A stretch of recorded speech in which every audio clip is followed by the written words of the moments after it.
Hi everyone, I'm Florence Theriault and I'm here to talk to you today about the wonderful collection of dolls owned by Nancy Smith of Massachusetts.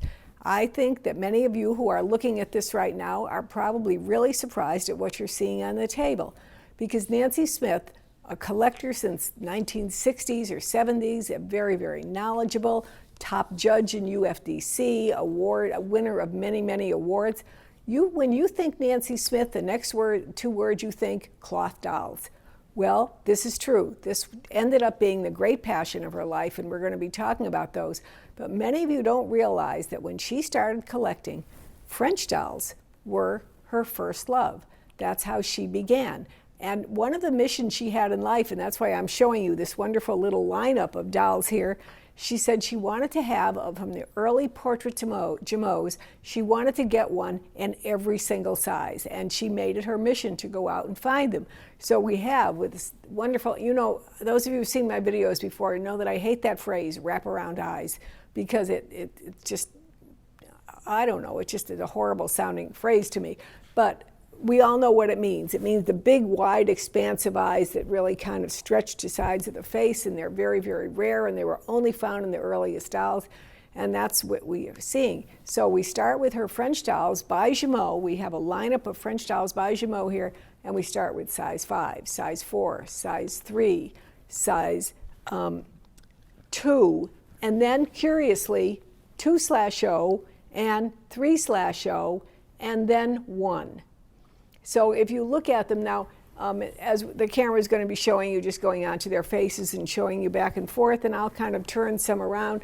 I wanted you to see her costume in particular, because it's a very classic costume that was done by the Au Nom Bleu Paris shop. And whenever you see this, sometimes it will have their original labels, but if not, you can almost definitely know that it was a costume that was produced by them.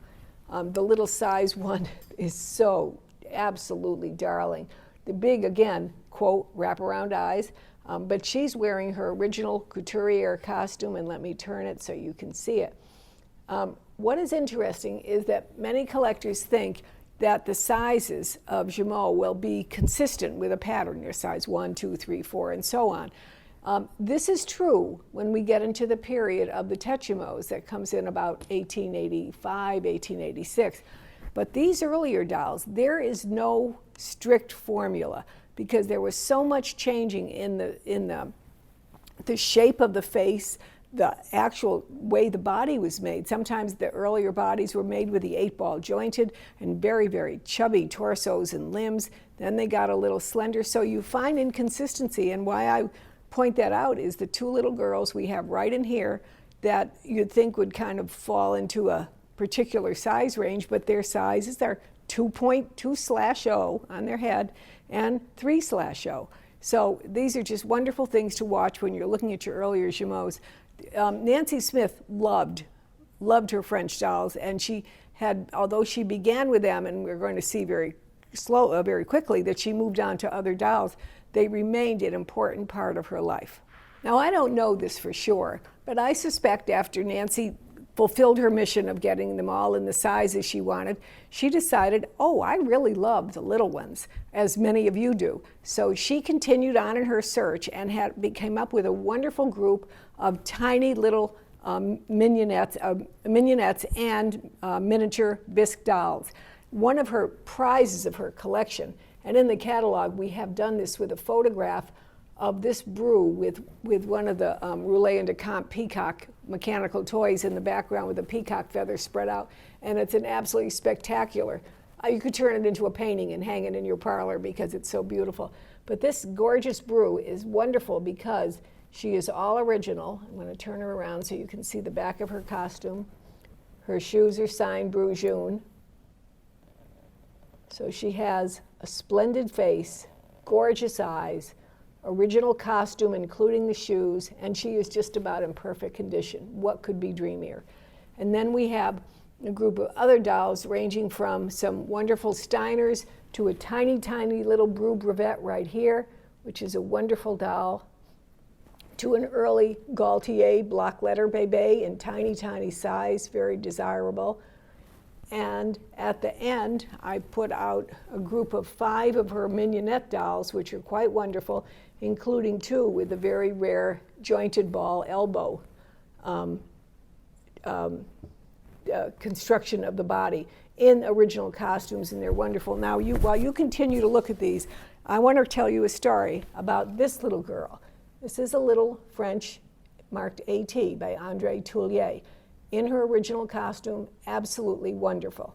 Nancy was, one of the things you're going to find as I talk to you about this collection is Nancy was so wonderful in preserving her documents and provenance and letters or any research she could have about dolls. And even if it didn't come with it, she'd be making calls later on and saying, could you get me a letter and tell me something about this? Well, she bought this little doll at an auction in New England, and she realized it had come from the original family. So she wrote to the auctioneer and said, could you contact the family and would they tell me what they would know about the doll?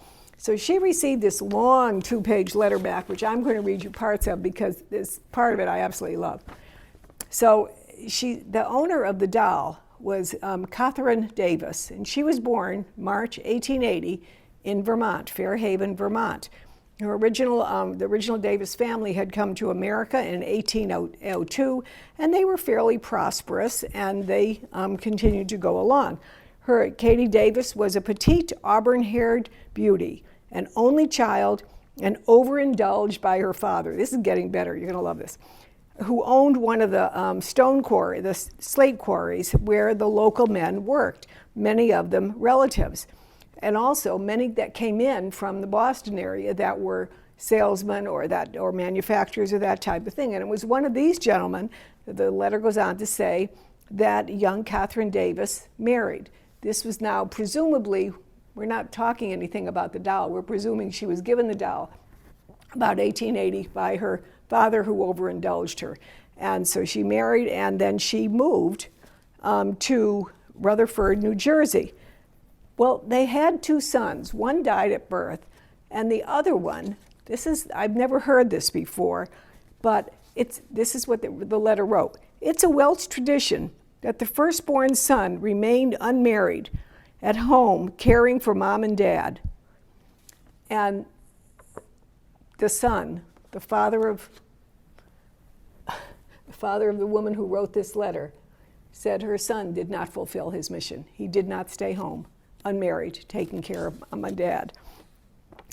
When my parents married in 1939, Katie Davis was noticeably irritated. She was quite resentful, and that never changed. She goes on to write about her mother-in-law. She was a strange mix for that era, uneducated but savvy, excellent taste and appreciation for finery and literature, she did say for Wonderful Doll, understandably chilly, a magnificent cook, selfish to the core. It's a great letter. I just love this. This is the history of our dolls, of our people, of everything. It makes everything wonderful. At any rate, she never changed in her bitterness toward her son, who had gotten married and had his own kids and lived his life, but she always remained resentful. She never changed. And after she died, her few things came to this woman's father, the woman who has the doll now.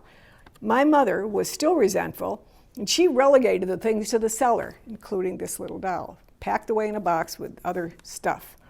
They moved with me to Boston in 1969. I bought a house in 1975, and in the process of moving in, unpacked all of, in quotes, Mrs. Hughes' stuff. I saw the doll for the first time, I removed it from its place of prison in the basement. She doesn't say that, I'm saying it. And placed it in a Victorian hooded carriage and kind of ignored it for 22 years. And then she goes on to say that after her mother passed, she went on and she started going through all of these things, and she came across the doll and decided to find out what it was worth. And she placed it in this auction, and Nancy Smith bought it, and she had preserved it until this time. And so it has been a 2-owner doll, the original family with a horrible, selfish mother, and Nancy Smith, the wonderful mother and the wonderful collector. So it's a doll which has a great story, and the letter will go along with it. In her love of French dolls, Nancy Smith did not ignore the beautiful poupées or French dolls, French fashion dolls of the early 1860 and 1870 era. And she tried to hone in on what she considered the top makers, the most important of them. And I have an example here of some of her wonderful pieces in that regard. Here we have a beautiful porcelain poupée by Adelaide Harré, a wonderful doll. This is the earliest example with, as you can see, the beautiful painted eyes with the wonderful lashes, the way they're so distinctly done for Harré, and straight neck, and then a wonderful body with porcelain limbs. Next to it is a really intriguing doll. This one has, if you can, I hope the camera can come in and show you her neckline, because it's not the socket neck, it's the flat cut neckline, so her head will turn distinctly side to side, but not all the way around. A wonderful patents that were being done at that time in trying to come up with different procedures for the dolls. What you cannot see in the photograph is that the doll has that body that was patented by Cruchet. Collectors have referred to this doll as the tureen body in the past. I'm saying that to you for reference. It might help you identify what it is. It's the kit over wooden body that has almost like a breeches sort of construction at the knee. The kit is loose at the knee, so it allows the doll to articulate back and forth. A very, very rare body, wonderful to find, rare neck construction, and this beautiful, flawless black complexion, including the hands. And I love her costume. I'm going to turn it around so you can see all the way around the costume. She's just really a splendid doll.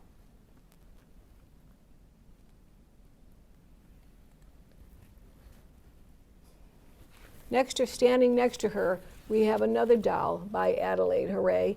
And this one, again, is a very lovely example of a different period of construction. It's the Bisque head with the swivel head and with the glass eyes. So different than the first one, different material, different neck construction and glass eyes rather than the painted eyes. And the body is a little weak, and it's not an original Harré body, so I'm sure whoever buys it will still love her regardless. So she has a wonderful early costume, including signed Harré boots, which I'm going to show you.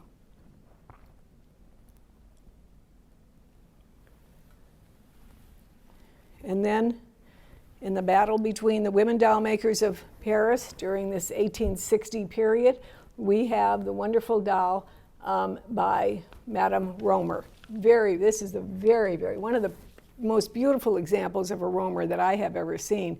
And she has a wonderful costume in every way. She has the flat cut neck socket also, which is, this method was deposed by Romer, and allowing the head only to swivel in a realistic way, side to side, not to do the 360 degrees kind of pivot that a standard swivel head would have allowed. And what a gorgeous costume she is wearing. And let's just show you the back of that.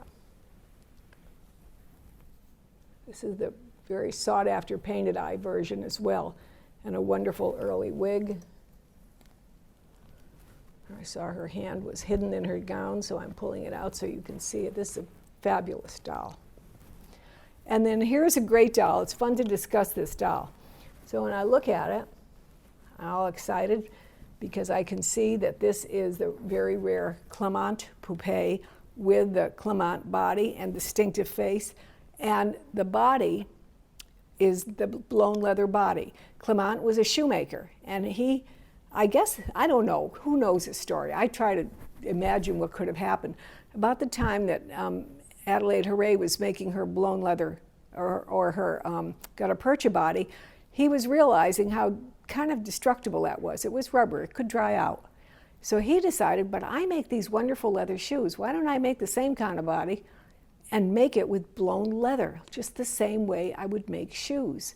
And so he designed molds, like he would have a mold for a shoe mold, and he did it for the various body parts. Now, I don't know I do know the result is what happened. Yes, he did make this body part. I don't know that he made it because he was doing it in competition to Hooray. I'm just saying the time sequence is such, and the body is almost the exact model of the Hooray body. So again, we think about it. It came a little bit later. It was in 1867, I believe, that he actually registered his body model. And here we come into now. So we have a gorgeous face, a very rare body, a fabulous early costume. Let me turn it around so you can see it. There's one thing wrong with this doll. And now what are you going to do as a collector? You have to decide. She's missing an arm. Does that affect you buying her? Would you buy her anyway because you may never find another one? Do you say you don't even notice the arm is missing? I don't care. Do you think, oh, maybe someday I'll find one, which I would be frank with you, is probably not very likely.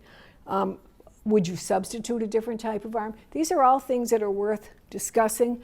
And also, then, if you decide, I love this doll and I want her, then you factor in what missing the arm comports to your level of what you would be willing to pay for the doll. A stunning doll, and I really loved her. My heart was broken, but Nancy had put in her notes that the doll was missing the arm, so she knew it when she bought it. So I think any of you who add this to yours, it's just part of her story, and I think she's a fabulous doll.